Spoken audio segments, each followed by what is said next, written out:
Why are you entrusting our newborn baby to my sister every day? My husband's call interrupted my day. His usually calm voice was tinged with unexpected anger. Rapidly, I sought to dispel the misunderstanding. Our daughter is at home, sleeping, I assure him. Surprised, his tone shifted. Really? He exclaimed. Confusion enveloped us both as questions arose. I'll speak with my sister-in-law to uncover the truth, I resolved. I reached out to my sister-in-law, Marissa, and uncovered a startling truth. Let me introduce myself. I'm Linda, married to Bob for 3 years, just a year younger than him.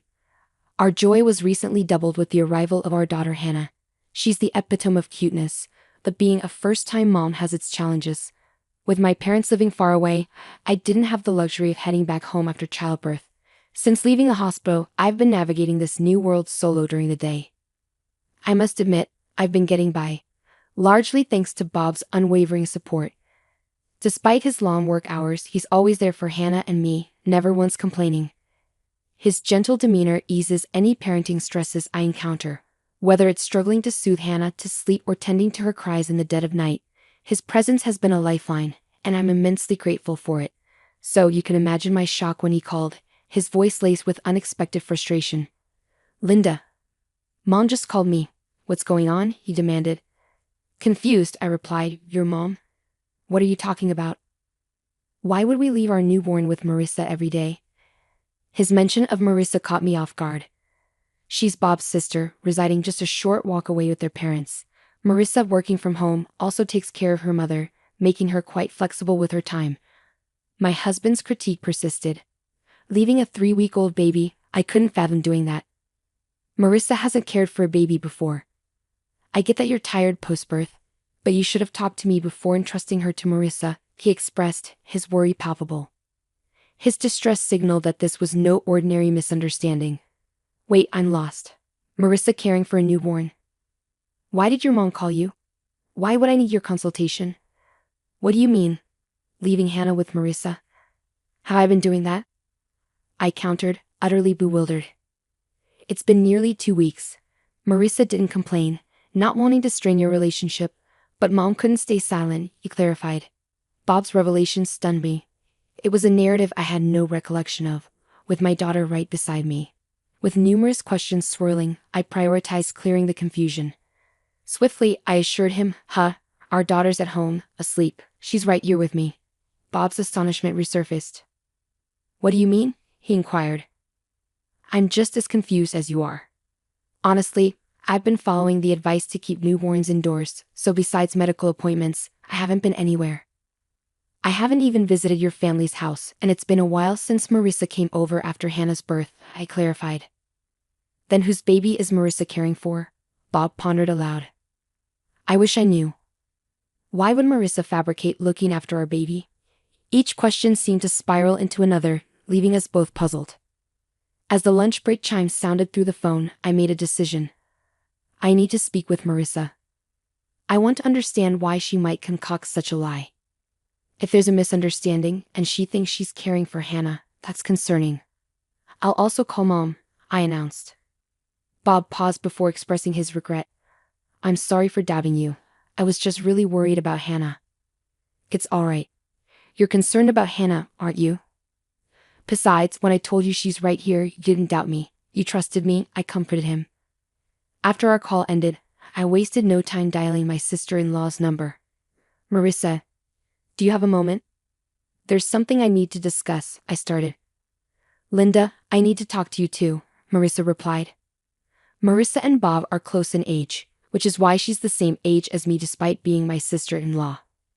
We've always had a good relationship, even going out together when I was dating Bob. So, it puzzled me why she hadn't mentioned anything about this situation. I couldn't fathom why she would fabricate such a story. Well, now's a good time. Bob just filled me in. Marissa, what's this about you looking after Hannah? I haven't left her with anyone, I questioned, bewildered. Marissa's surprised voice followed, accompanied by the sound of a crying baby. It seemed she was indeed tending to an infant. Listening to Marissa's reaction, a realization dawned on me. Marissa wasn't fabricating anything, she genuinely believed she was caring for Hannah.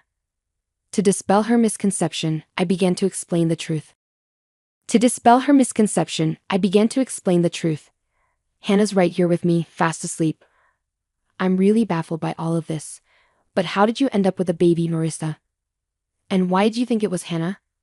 I asked, seeking clarity. Marissa replied, shedding light on the situation. Last week, Dad dropped off a baby with me. He said, Linda seems overwhelmed, so you should assist her with the baby. This revelation left me dumbfounded. Then Marissa disclosed another shocking detail. I was terrified because I've never cared for a baby. I hadn't heard from you, Linda. And when I considered calling you, Dad warned, if you contact Linda, she'll just stress out. Show some consideration for your sister-in-law. I have my own responsibilities, even when I'm at home.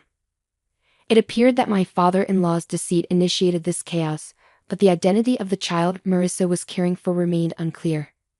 Thinking that confronting my father-in-law directly might resolve the confusion, I inquired if he was home.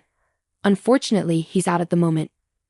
Lately, he returns home late in the evening, takes the child Marissa's been tending to, claiming he'll return her to Linda, then leaves again. He usually returns in about 20 to 30 minutes, Marissa explained. Frustrated by my father-in-law's manipulation involving my daughter and me, I felt compelled to address the situation head-on. I understand. I'll discuss this with Bob, but we might visit tonight, I decided before ending the call. I promptly emailed my husband, detailing what I learned from his sister. We should ask Dad directly, came the suggestion. So when Bob returned home, we made our way to my in-laws.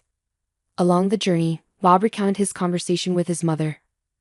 Mom was also quite upset to discover that the child she thought was her grandchild wasn't. That's a significant shock, isn't it? I didn't envision Hannah's first family gathering unfolding like this. It's quite a complicated situation, he elaborated. Due to her back issues, his mother hadn't met our daughter yet.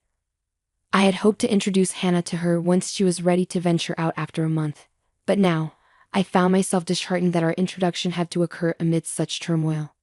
Upon reaching my in-laws' home, we found my mother-in-law and sister-in-law both appearing bewildered as we entered.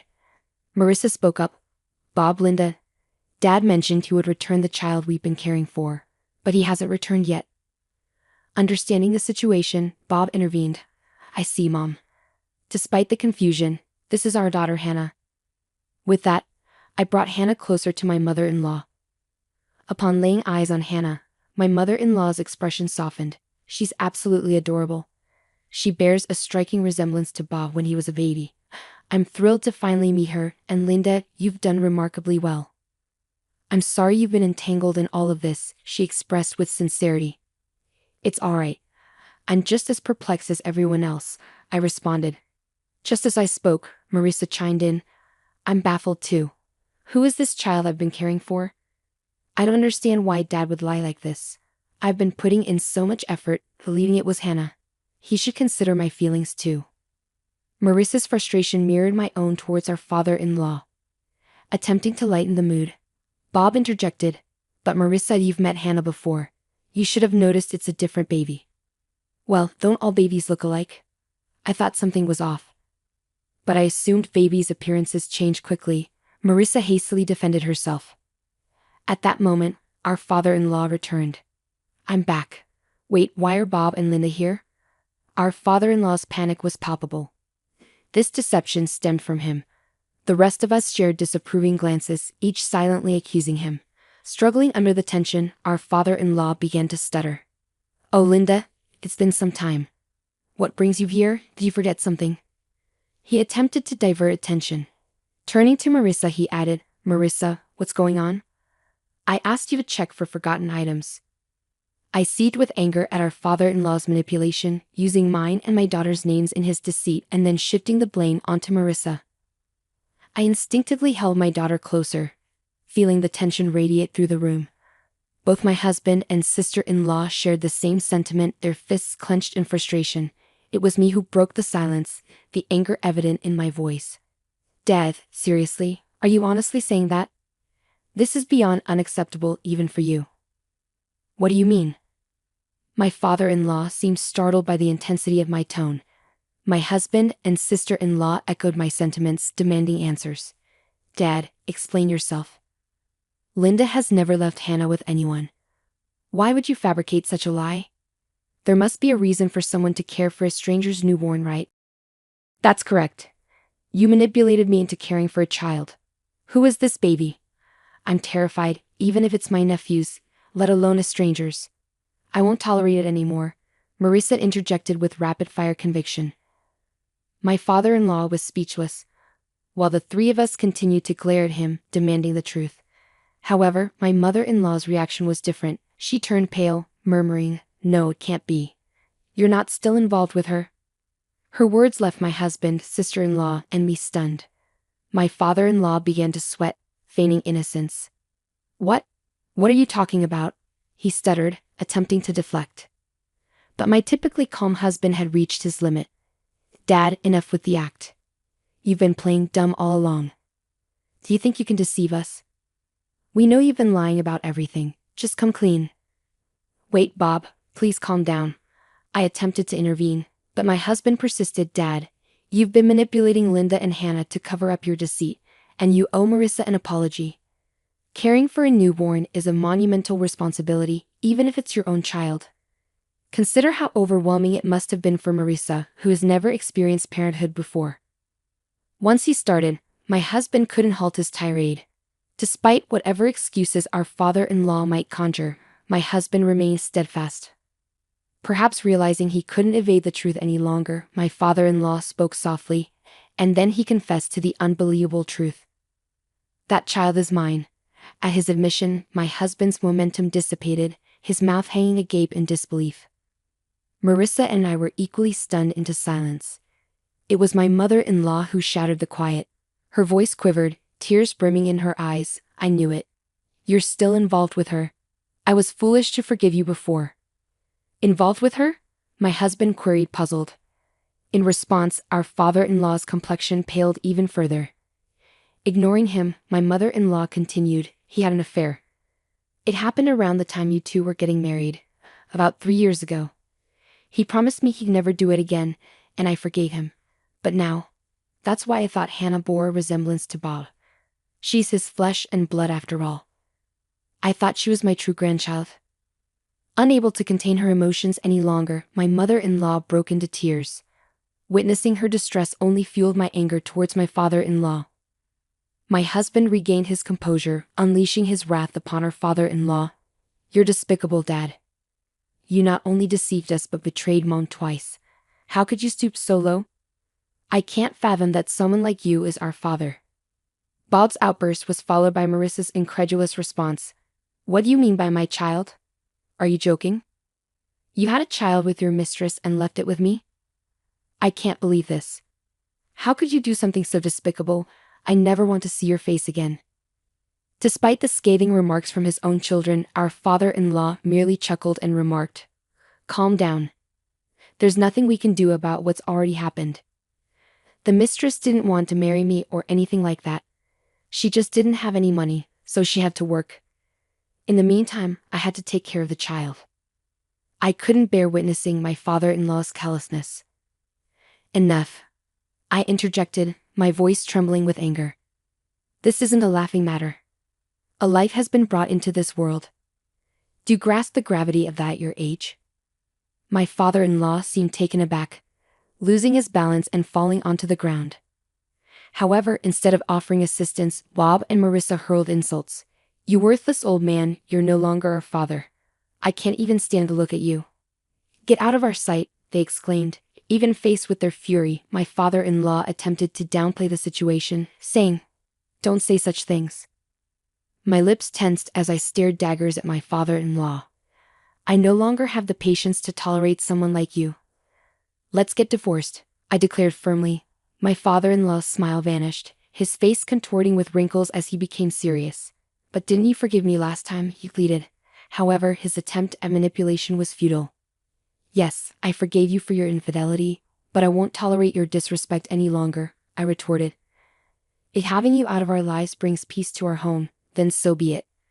And as for my survival, I'll manage just fine without you," I added. As my father-in-law clung to my mother-in-law's feet, I watched him with disdain.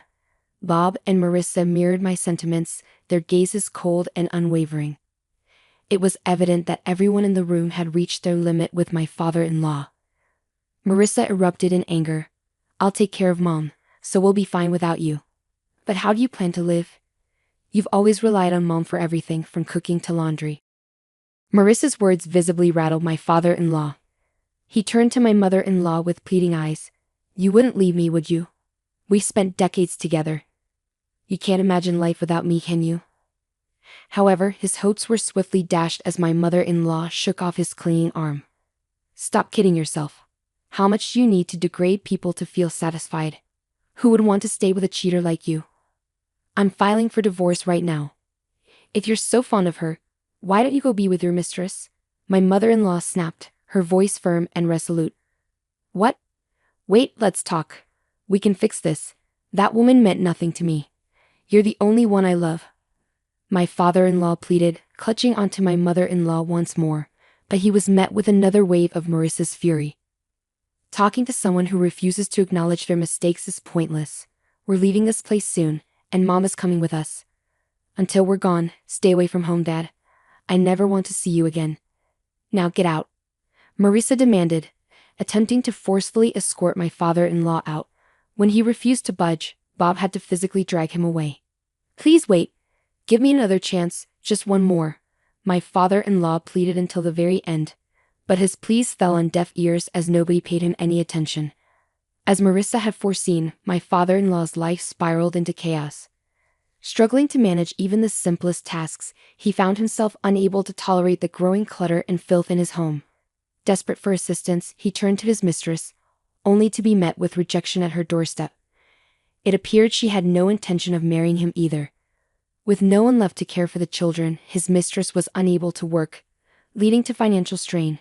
She began pressing my father-in-law for alimony, even resorting to legal action to secure child support.